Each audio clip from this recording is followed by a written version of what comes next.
Okay. Uh, so we are now online. So good day, everybody.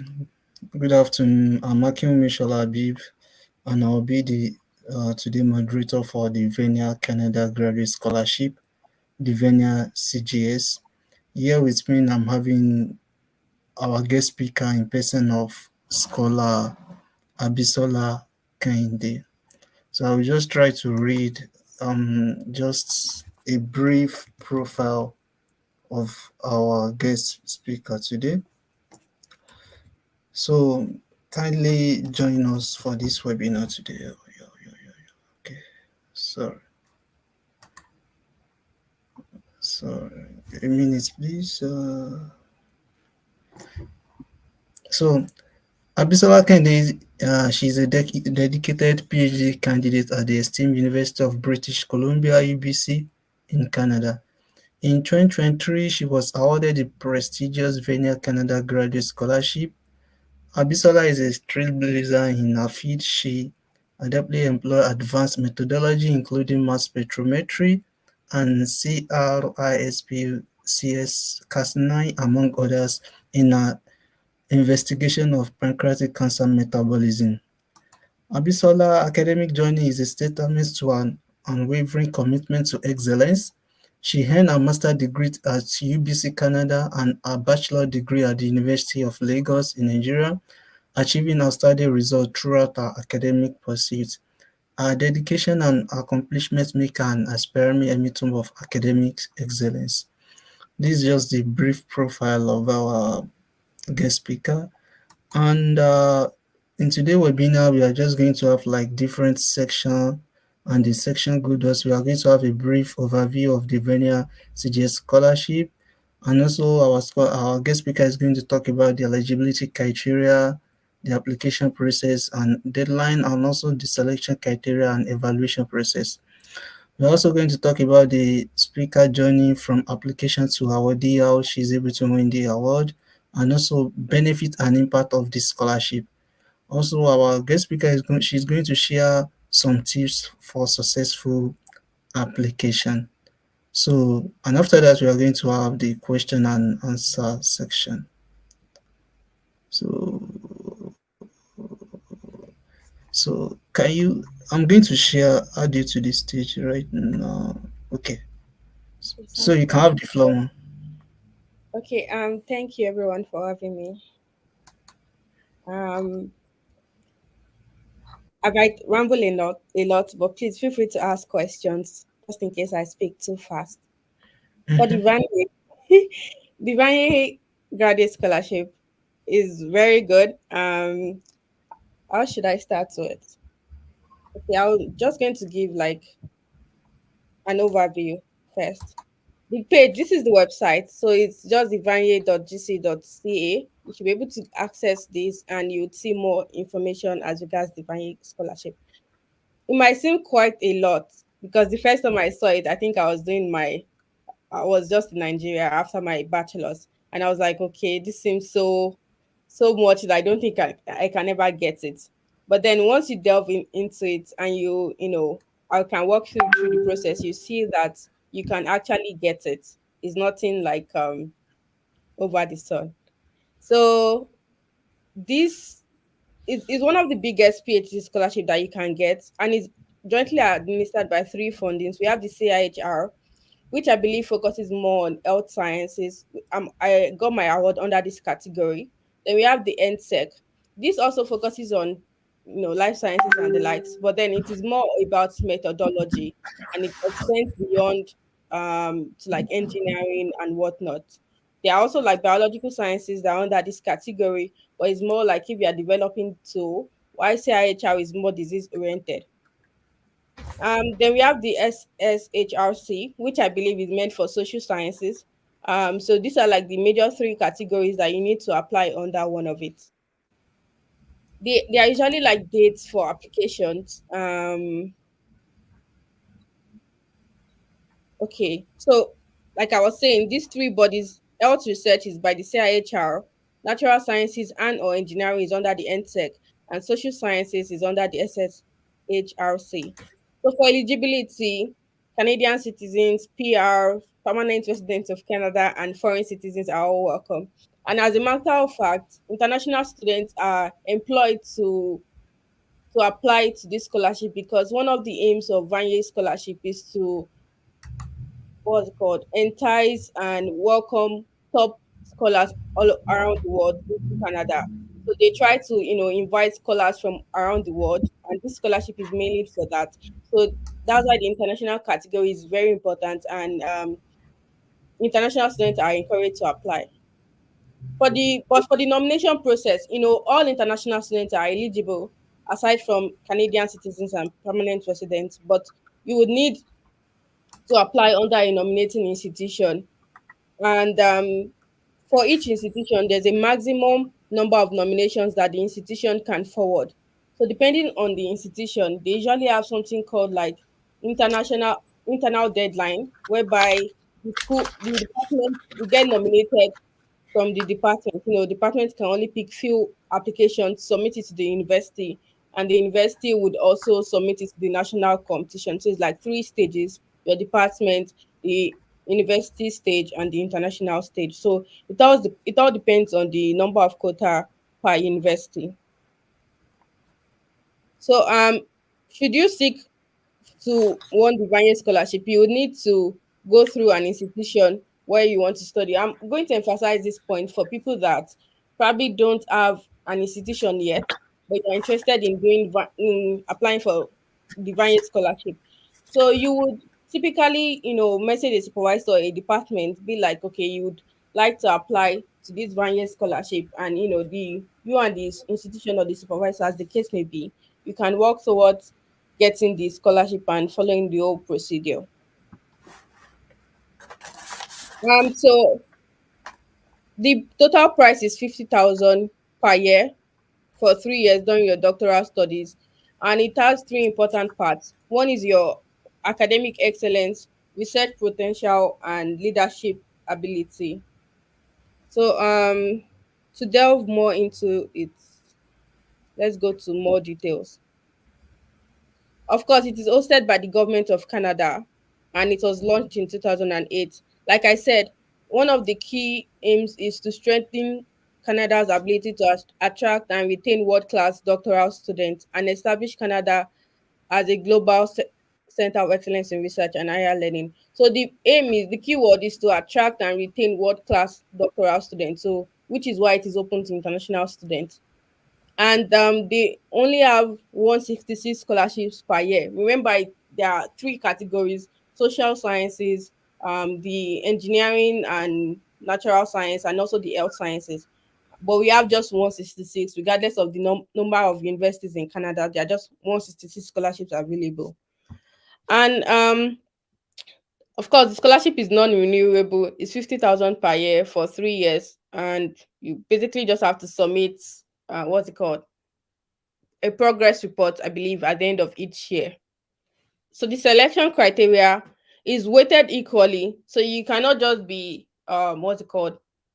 You cannot just have academic excellence without leadership potential, because Vanier, unlike some other scholarship that just look solely based on academic excellence and research potential, this scholarship gives equal weight to your leadership skills, research potential, and your academic excellence. So be sure that if you don't have your leadership skills now, you work towards it for the next Vanier session.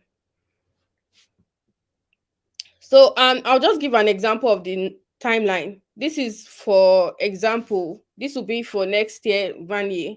It takes a lot of time, and it varies per institution. No, the internal deadline varies per institution. For example, I know UBC during my time, or typically, the internal deadline is September 1, I guess September 1. So by September 1, you need to have submitted your application to your department. Then your department will do their internal competition, forward it to the university. So actually around October, the university will reach out to you to let you know if you've proceeded to the national stage. So then around like November, which is the Vanier deadline, then the university will forward it to the Vanier. So that's why they put July to November for nominating institution, because depending on when your institution is setting their own deadline. But invariably by November, the institution needs to. So you could see here that July to November, applicants seek a nominating institution, prepare and submit application package. An internal deadline varies. So your deadline to submit application to the nominating institution, like I said, for example, UBC is September, and I think someone messaged me about, I think their deadline was around 2 weeks into September or 3 weeks, some October. It depends. But by November 1, November 1 is the deadline for institutions to submit nominations to the Vanier CGS. Like I said, the university will pick the applicants that they wish for them to proceed to the national stage, submit it to the Vanier.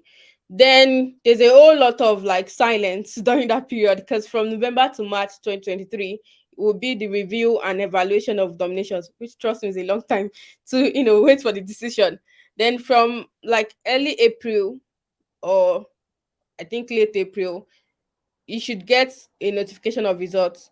Nominees will be notified by email when the results are available on ResearchNet. So ResearchNet is the application portal where you submit your application package, and your university is anyway is going to access it from that website. But all your applications will be done through this ResearchNet. Then from either May, September, or January, they start disbursing the payments. Okay.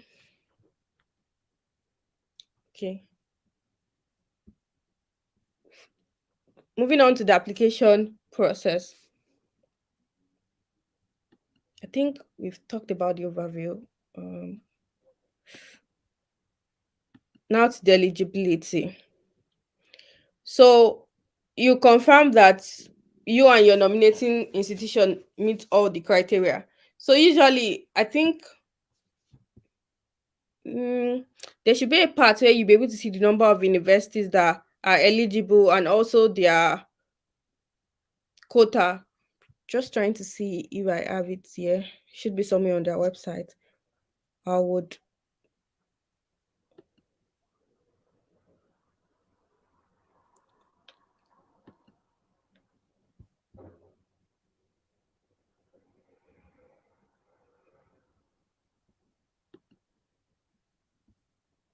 I'll come back to this later. Okay. So okay, should be here. Okay, because I knew it should be somewhere. So these are the universities and the number of quota per year, or from previous years and upcoming year that they have. So you'd see like several universities listed alphabetically, and I think the more ranked a university is, don't let me just say what I don't know. But there are some universities that they have like higher quota. Of course, they have more students or something like that than other universities. So it varies. But this is just an exhaustive list of the number of universities that and the number of quotas according to the different categories, like the health science, natural science, and the social sciences. So you could check the list. Um, Okay, so you have to be nominated by only one. You cannot just apply to like five universities and tell the five universities to, send you out for binding. I don't think it will ever happen, anyways. But like, yeah, so you are only to be nominated by one Canadian institution that is part of this list. Then you should be pursuing your first doctoral degree, because I get the questions like, okay, I'm doing my master's. Can I apply for the scholarship for my master's? No, it's only for doctoral degree. 1 year is majorly for PhD. So you should be pursuing your first doctoral degree. And the degree should have a significant research component. So because like I said, there are three categories: the academic excellence, research potential, and leadership skills. So the research potential is a big component. So which means that your PhD should have like a significant research component, and you intend to pursue in the following year. Like for example, you could apply while you're I think you can apply if you just, or while you're still waiting for an admission cycle. Say for example, you have to begin in May, you can apply and then you resume in May with the scholarship. So it's possible for you to resume the same time your scholarship is going to start. So that's why they said, like, if you intend to pursue in the summer session of the academic year following the announcement of results, like I said, the result is always like early April, May, and there's May session. So if you intend to resume May, you can apply to the Vanier the previous year around November. The and the thing is, you should not have completed more than 30 months. You can apply the first time. If you don't get, you can apply the second time, which I did. I applied twice, both the first time and the second time. I'll get back to that during when I'm sharing my key journey. So the point is, you should not have completed 20, more than 20 months. That's basically 2 years. Once you get past 2 years in your program, that's the end of the Vanier journey. You cannot apply again. Um, so this 32 months is for those that probably moved from bachelor's. There are some people that move from bachelor's to PhD. So they kind of have like an intermediate step where it is kind of like a master's degree, but if you transfer, it counts towards your PhD. So those that are entitled to 32 months because they count their master's years as 2 years already. What else? You should have achieved a first class average in the last, because anyways the academic excellence is very important, so you need to be on a first class average. It's highly competitive. There's only 166 scholarships, so you need to have like IGPA.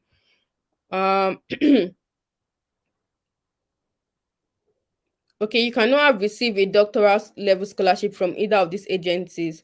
So there are other scholarships under these agencies, that is, I think, like the 3K that is separate from Vanier.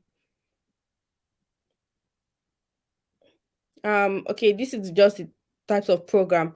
Basically, programs with research components are eligible.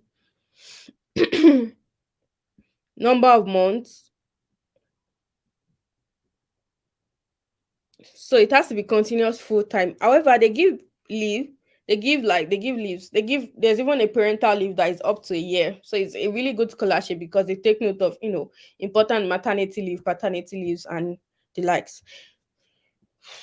Or else. Just trying to quickly go through it because it might be quite a lot, and I have, let's say, 1 hour or less. So for what else is important? Okay, you can only use the Vanier for the eligible institution that submitted the nomination rather. So you cannot get, say for example, nominated and you apply through UBC, then you want to take the money and use it for another institution. No, it has to be through UBC, for example. So these are just like other parts, not so important. Oh, important, but like I won't be going through today. So let's see. Instruction to applicants. So this part is a whole lot, and really you need to take your time to read through it because, like, people do say, which is very important, and I still listen to last week, regardless of how strong your application is, if it doesn't meet the requirements, it's just going to be thrown away. It will get thrown away. So the most important thing is that you're following the instructions, because there are so many applicants, so they just look for an excuse to fling your application. So you have to make sure that it adheres to in the instructions. It's always good to pass your application through several people, and in fact contact past winners of those scholarships so they see that, okay, you're meeting to like your application is adhering to these instructions. So these are just the tips.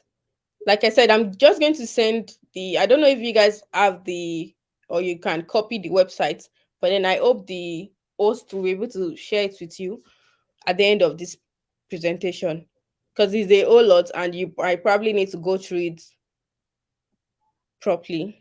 So for the completion process, this is just blah blah blah blah blah blah. Then this is the complete Vanier application that includes like the ResearchNet application, which is a separate website that you apply. CCV, kind of Canadians have this Canadian Common CV. Then research contributions. This CCV, it's quite a lot, so you might need to spend some time. It's like pain in the blah blah blah. So you need to actually spend some time to work on this CCV. Then you have research contributions, leadership statements, special circumstances. They'll tell you if you need like to write. If you, it's optional. I didn't do it. Then two leadership. letters of reference. I think these special circumstances is in the case whereby you took a break from school, or there are special circumstances that you need to explain. Then the two leadership letters of reference, which is compulsory, and we said proposal, project references, and transcript. So these are like what makes a complete Vanier application um pack- package. So they are very straightforward in terms of like they will tell you the selection criteria and evaluation, and that should be somewhere. So they'll give you like for instance, if you click on each drop down arrow, you see a detailed information on like what to include, what not to include, and the like. So this is the presentation standard, and also I think it's too long, so I'll just keep.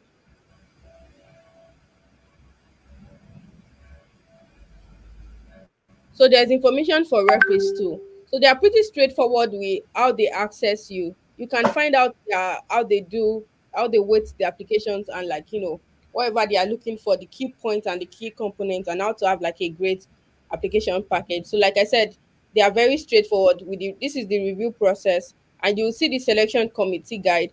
You'll see how they allocate marks and every other thing that is needed in. Okay, this is the selection criteria, because it seems like I need to kind of talk about it a little bit. So you can see it starts with the three criteria: academic excellence, research potential, and leadership. So you would see the three criteria over here, and for each criterion you have like the indicators, academic records, transcript, sources. Will tell you like where they will get up these marks from. So it's very, how will I put it, detailed and transparent, so you can kind of see what each component and what you are required to do for each part. Minute have I spent? I think I spent close to 30 minutes. So the benefits cannot be overemphasized.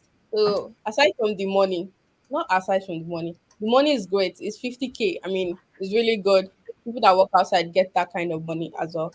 So it's like you are working and you're also enjoying your research. So it's good. The money is really good, and it kind of give you comfort, allows you to spend more time on your research because you're not worried about doing multiple jobs, just to survive while juggling your PhD. You are kind of at ease that okay, you can work on your research while getting paid. So it gives you a flexible, stable mind of working on your research. So it's really good, and it also comes with prestige. Like I said, just 166 scholarships are awarded each year, which means that even just putting, I've seen CVs where they put like, oh, I got nominated, even if you don't get to the final, like even if you don't get what's it called, funded, because they'll give you the rank. They would rank you nationally. So some people even put it to their CV that, oh, blah, blah, by the way, I ranked this in this Vanier scholarship, because it is prestigious enough that even if you get into the national scholarship, it's really worth it. So it gives you prestige, and whenever you're going forward, whether industry or like academia, it's prestigious enough that even for faculties that need to get funding for their research, they go through this kind of application process. So it's kind of exposing you to what faculties would typically go through to get their funding. And as well as in industry, if they see that okay, you are good, you're able to source funding for your research, it's kind of like an extra art or extra feather to your art for industry as well. So also it puts you at an edge in sense that if you are going to give your starting salaries at either companies or academia, of course they've seen like the amount of research or awards that you've gotten, so they kind of know your capabilities through that. So the benefit is numerous, and I think you probably can agree somewhat. For tips for successful applications, you need to have a very strong research proposal. Make use of your institution, they know better always. Make use of past successful applicants resources. So what I did was, the first time I was going to apply, I attended one UBC. UBC, what was that now? I think it was one seminar as regards different scholarships that are available to grad students. So I attended. Then I was about to start my PhD in September 2021. I attended this conference around July or August. So they talked about, was it July or August? I think around August. So they talked about like, Vanier, whatnot. And I'm like, this seems interesting. I heard about Vanier, or I read about Vanier while applying to my master's in Nigeria. Because on UBC's website, you can kind of scroll through different awards. So I saw Vanier, I'm like, okay, this is cool. But I knew that it was for PhD. And one part of my mind, I'm like, this leadership part. Because I knew academic excellence and research proposal is something I could do, but the leadership part, I was like, "Ugh, I don't think I can get this one that has this whole like leadership requirement." So when I attended this graduate school seminar, it was an eye opener because I then felt more confident that okay, I could actually apply. They discussed winning tips and whatnot. So around August, the deadline was September. So I think I had like maybe a month or so to write up a proposal and whatnot. The only thing that helped was like in July, I wrote a short proposal for one scholarship. So I was able to put together an application. It was crazy. Like around August, I put together an application. So I spoke to a past scholar, and what he told me was that regardless, even if you don't get it now, you can always apply the second time. But this time, because the deadline was really moving fast, so it was like the thing is, once you've applied, you get the confidence to apply the next time, and you're not just starting from scratch. I mean, it's always good to win the first time, but even if you don't, you can still apply the second time. So I took to his advice, and what I did was that I was like, regardless of this short time, my supervisor is really nice because some are not really nice to give you reference and to assist you with coming together, reviewing your research proposal within such a short time. I know I'm rambling too fast. Please bear with me. So I did put together my application, and I submitted. I got my references and I submitted. The references weren't that bad because I needed them for like my PhD application. So just the leadership one that I had to like reach out to my mentors, and they were more than happy to give me. So I did put up my application, and it only went through the departmental stage, which was comforting. So it went to the UBC stage. Then as the UBC around October, I received an email that my application did not proceed to the national stage. But then I was like, okay, at least it went past the departmental stage, which was comforting. I'm like, okay, I could do it next year. So my supervisor tried to confirm that, we'll do it next year. So afterwards, I'm like, maybe I'll just focus on my PhD and not do it anymore. Like I'll look for that scholarship because I also got like a UBC scholarship called the 4YF fellowship that did increase my funding. So I at that point thought it wasn't needed, but Vanier was so prestigious. And when I did upload for some reason, I uploaded my master's post on Twitter, and I was getting a lot of like likes and encouragement. And I'm like, okay, maybe I should try Vanier this time. So that was what motivated me to try Vanier in July actually, because I think the post was around June. So I now sent a message to my master's supervisor that we should be willing to give reference for my Vanier again. So like, oh, no problem. That someone in our lab, no, a former student. What am I saying? A former student just got the award. So like, oh, I could reach out for tips. I'm like, okay, go. This sounds like something I should apply. So I put together the application, contacted him, went back and forth. I started this time, the last time I started in August. But then I have an existing application package I could, work on. So this time around, I started in July, and I used several resources, going back and forth with my review process. My leadership contacted my friend. Took about 3 hours because I did not want to put any untrue statements on my leadership statement. So I had to contact resources at my research institute that do help with scholarship applications rather. So she was very helpful. She was like, okay, this application you need to state this and this. Like if you don't talk about this, you need to a little bit brag about it, because it just felt like, why would I be talking so much about myself? So she helped me through it. She was like, talk about it. Like you need to know that this is interesting about you. I'm like, so I did spend a lot of work, especially on the leadership aspect and my research proposal. My supervisor was super great. It was superb. It was like with this reference I'm going to give you, Vanier, they dare not, they're going to give you this scholarship. Like, after writing his reference, it was super proud. It was like I knew I wrote this reference properly. So it was always giving me the encouragement that don't worry, you get it, blah blah blah. So I think I did use the key parts. So go through the instructions, contact past scholars, contact universities in Canada. They do help. They do have like all this communication help for grad students, or like what's it called, grant writing. Contact them. They've helped faculties to write their grants, so they know about all this CIHR grant or YA grant. So they would help you to tune excuse me, they'll help you to fine tune your application to be standard. My research proposal was, I was like, okay, is this my research proposal? So it was looking great. My leadership components, everything, contribution, they looked really good and they looked professional. So I was pretty confident. Then it went through university, it went through departmental stage again.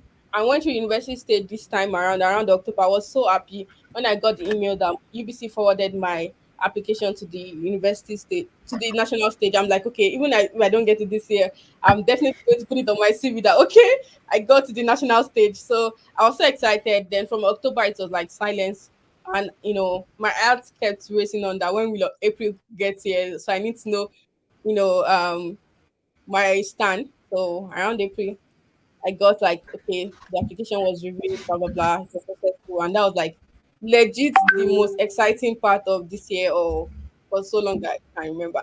I was very excited, and yeah, I think I spoke for so long. I'll take questions. Do you have any? Yeah, thank you very much for this great insights. It seems as if you just be talking. So, um, we are going to move to the question and answer stage right now.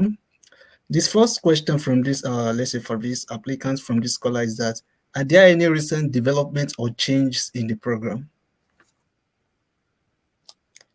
Not that I know of or that I've heard of, but like I said, um, whichever information you need to know would always be on this website, even if they update any, like if they updated the what's it called, eligibility criteria, whatnot, it will definitely be on this website. They are very transparent, but any changes not that I know of, to answer your question.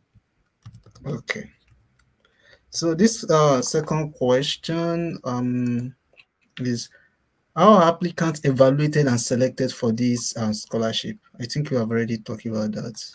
Yeah, this is the selection committee guide. Yeah. No, not selection committee guide. This is like from the review process, you can see the selection guide and overview and the review Okay. process. Are there specific criteria or qualities that the selection committee looks for? Yeah, so you'd see it over here. There are definitely criteria that they would look for. Like I said, for each criterion, there will be indicators and there will be sources. For example, if they want to look at like how your academic grades are. They'll check your transcript, check your the indicator will be from your transcript, and they will check your academic transcript and also your common CV and your personal leadership statement. So which means that if you want to have a very strong what's it called grade in this criterion, you need to describe your academic excellence on your personal leadership statement. You need to emphasize on your common CV, and your transcript has to be good. So they will also look at your duration of your previous studies, program requirements, and blah blah blah, etc. So you would see it. Everything is here. Whatever the selection committee are looking for, it's on their website. So I hope that answers your question. Okay. Another question from this person is that, are there any challenges you faced during the application process? Yes, Like a normal challenge as an applicant is going to face? like I said, it's quite a lot. So you need to brace up. It's a lot, but not to scare you or anything. Like I said, the what's it called? This seminar really boosted my confidence. And regardless, if you've applied to a PhD program, you probably have like a little bit of whatever you want to do. if you are going to be in the research stream, you kind of have an idea what your research is going to be about. So that will help you for a research component. That's good. And for your academic transcript, you don't need to do much. Is either you have it or you don't. Then for your leadership skills, it's also either you have it or you don't. So the only time it's important is for you to, focus on the next cycle. But then what the challenge I faced was that the common CV was difficult to navigate. There are some parts that I did not even know that I needed until the next time that my next cycle, I was there was the lady from the grant writing that was helping, that was like, oh, this part you need to really do something about it. You really need to add this, add that. So those were like the will I say challenges? Yeah, and the amount of work that I had to put into it.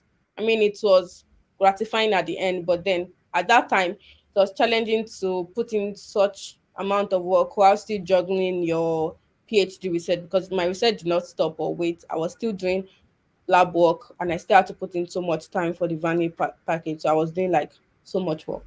It was crazy. Yeah, just putting it together.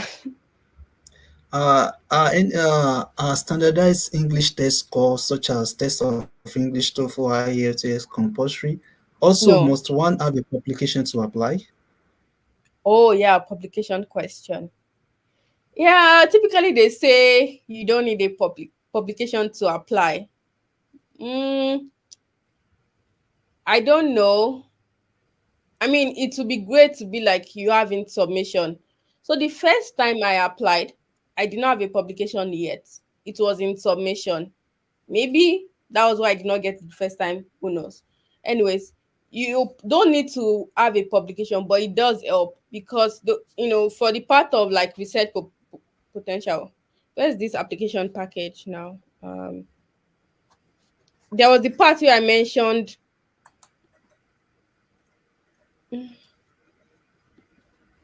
Okay, there's this part where you have to put like your research contributions.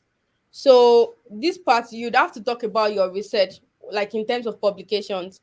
So if you don't have, the session will not be that great. I mean, you could try, but I would say it's good to have like one or two.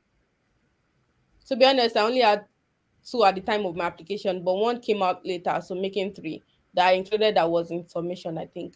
So I had like basically three publications and I added my thesis.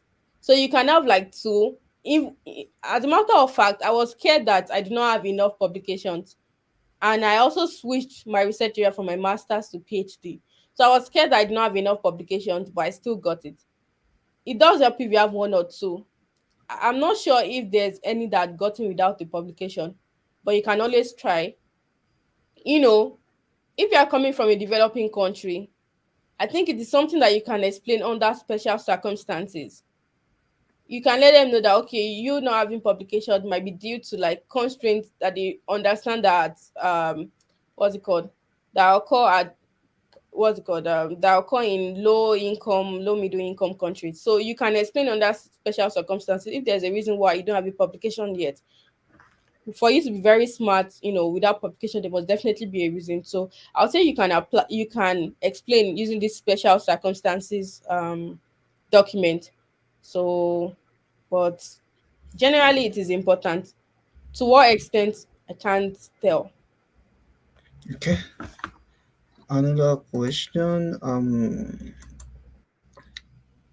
What advice do you have for an aspiring Vanier scholar based on your journey? Mm, give it time.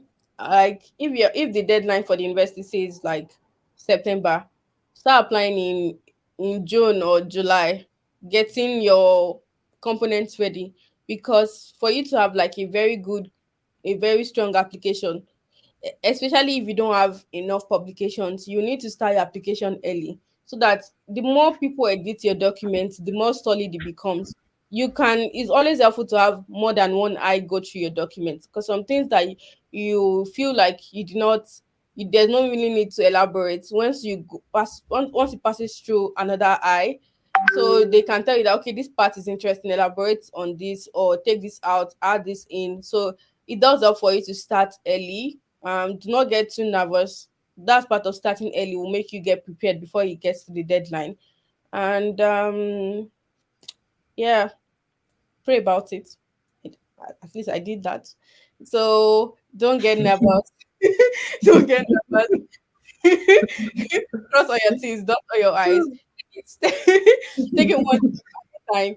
Like, for example, pick your CCV, work on it, set like a timeline, pick your CCV, you know that, okay, I'm going to work on this, pass it through those that I want to review these steps, locate or find out who you want to give you your leadership references. Be like, okay, these two people, you know that, okay, this is what I want you to talk about. Give them insights. You can both discuss and whatever. They can ask you questions, send your CV to them, your research potential. Know that, okay, they can speak well to your abilities.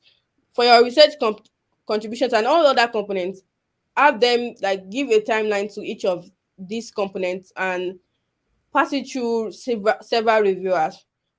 Go through the criteria, the one that is for the selection committee, so that you know that, okay, this is what they want, this is what is in my document. Kind of like you keep on comparing. Yeah, so you should do that and ensure so many people review your document, especially past winners, because they are, they have insight into how it should look like. Okay. What strategy do you recommend for crafting a strong research proposal? Definitely not chat GPT. Um, what is it? um, But can someone I'll use ChatGPT as a guideline, let's say? no, but just follow the website. You'll be great. I would say for research proposal definitely has to be your supervisor and also past winners. To be honest, past winners are very key to getting the scholarships, except you are the inaugural, and then you based on like similar scholarship, you have something to compare to.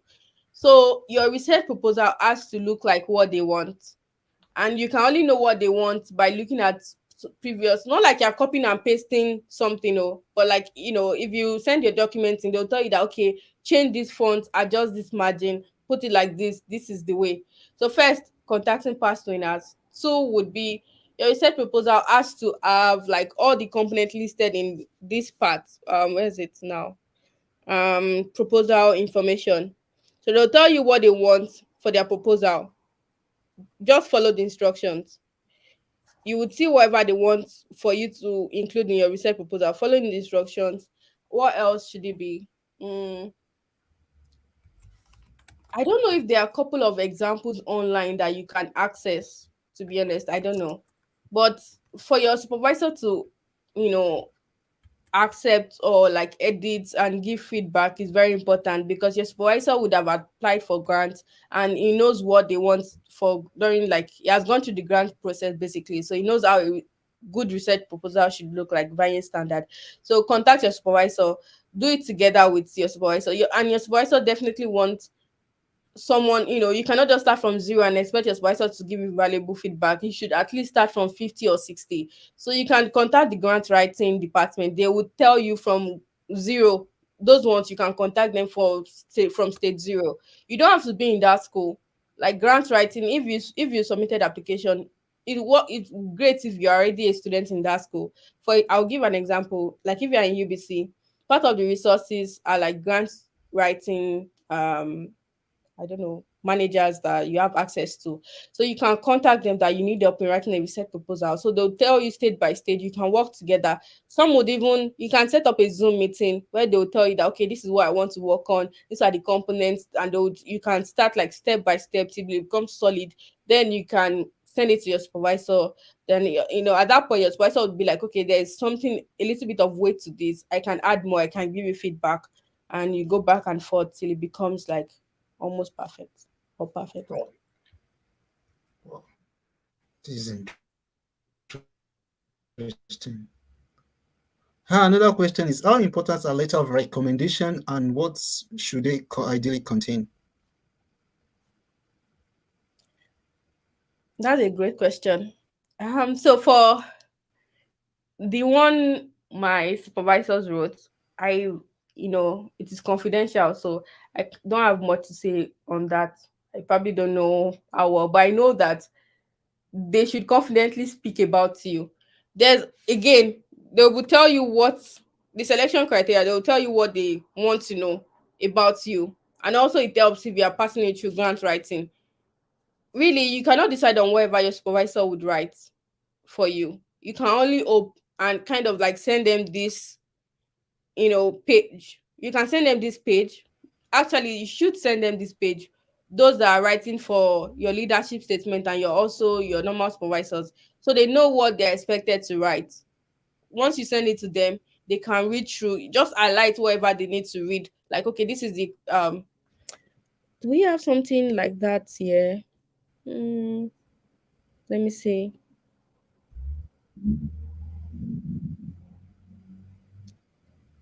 I think it should be somewhere around like the review process. So you should, anyways, reach out to your oh that's against the grace. Reach out to your referees. Let them know that they should write so much about that it is Vanier, it's not just any other scholarship, politely.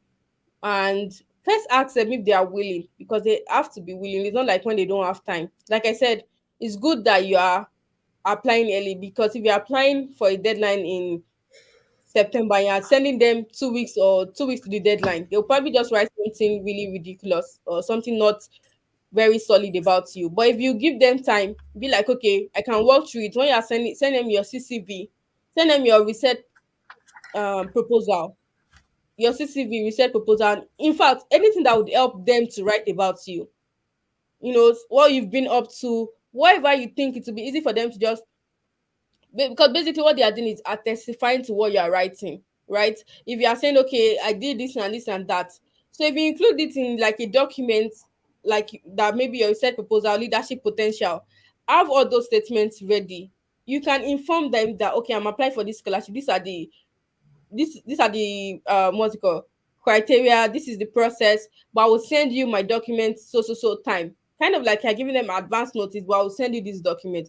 So when you have your document at a very good stage, send it to them, so they can just pick out the fact that, because they are majorly are testifying to the fact that, okay, if you say you worked in this area, you maybe volunteered at this, they are your supervisor, they should know that, okay, you did this thing, you are not lying. So those are what they probably want to hear, because I really don't know what they graded based on. I do not have access to the documents before, and so, but basically it should be something like that. Send them to your supervisors. Those are writing you the leadership statements. For the no, those are writing the references for the leadership statements. I kind of knew it because I had the document with me. So it was more, again, like I said, you need to describe a lot a lot about yourself to your referees. You need to tell them that these are the leadership skills, these are the events, these are the whatever that I've hosted, that I've done, that I've volunteered, participated, took charge of. So if they, it means that you're not lying, because for you to entrust those kind of information to someone and they have to testify that, okay, you basically did this. Oh, I knew you did it. I supervised you when you did it. It also has to be someone that you've worked for or you've worked closely with or something like that. So it's easier. It's not like you're just making stuff up. So yeah, forgotten the question again. I would say that I hope I did not ramble too much, and I hope that answered your question. But yeah, just make sure you send Yeah, whatever you want to them. but like how many recommendation letter is someone going to submit? Is it like three or two For recommendation letter or for two leadership reference letters. Those are the ones that you would have to contact. You get them and attach to your application package.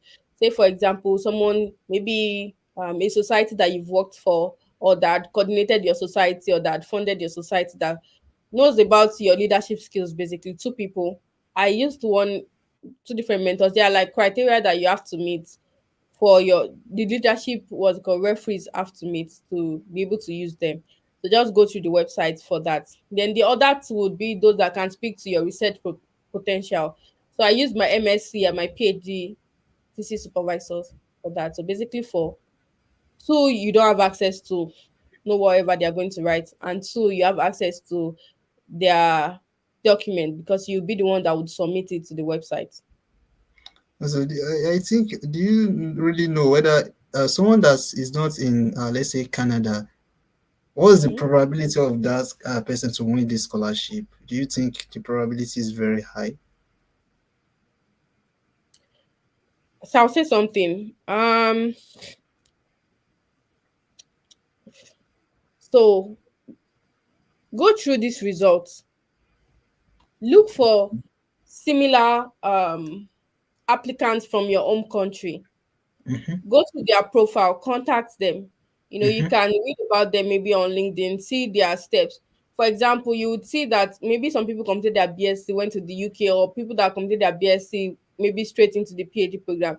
So from that, you can get insight to whether they applied from Nigeria or they applied when they got here. Just go through the past winners. So it will show you like um each for each session and whatnot. So you'll be able to see information as regards like the winners for each session. So you'll be able mm-hmm. to see whatever. Then you can go through it because I wouldn't really say I don't know, so I can't speak much. I would say honestly, like I said, part of the 1 year purpose is to recruit international scholars. So if you can get your document to look like past winners, you probably have a competitive edge, to be honest. You probably, if you have publications and you've gone through a supervisor, it has to be, like I said, a nominating institution in Canada, and you're doing thesis, which means that you'd have a supervisor here. So if you are going through the process with a potential supervisor, it will probably help. It will probably help. Definitely. You just need to have all the right documents. I think you should be able to get. And even if no one has gotten before, you can always be the first. That's mentality. Like test run. Exactly. You can Okay, always be the first. okay. I think you have answered this question. This is it open to social science and let's see. Yeah, Yes, it another is. question is that like how many years leadership experience or leadership skills do you think is necessary for this scholarship? Like is it 6 month leadership experience or 1 year or 2 years leadership experience is, let's say, uh is necessary for this scholarship?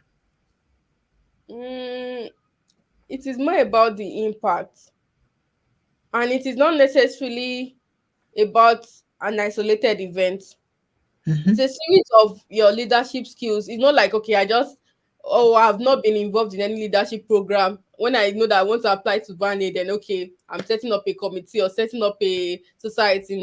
It's something like you've always been involved in or with, probably from your primary school. In fact, I used leadership skills that I did, or events I did in primary school up to my secondary and like university. So it has to be like, to answer your question, it's not an isolated event that has to be like 6 months. It can span up to your primary school level, your university level, whichever has the most impact and relates to your um future, your career, what's it called, trajectory. So basically, the leadership skills that relate to your career trajectory and also like has the most impact. So if, for example, you want to be a leader in plant field, you pick all your leadership skills that has to do with probably planting trees, involving Global community. warming.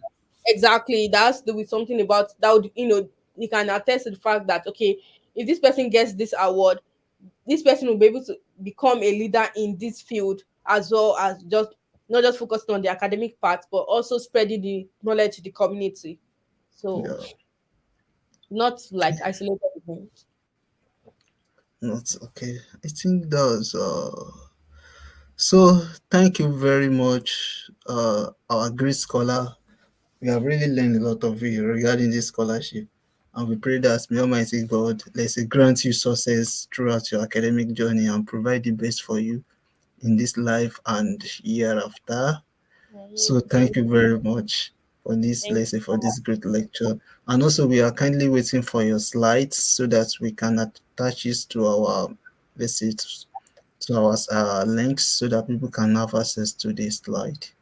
So Okay. thank you very much. And also to our listener, please don't forget to subscribe and share with families and friends. And also kindly subscribe to our YouTube channel. So our YouTube channel is youtube.com/@HISF. Please, you can spread this information to your family and friends. And thank you. See you soon now.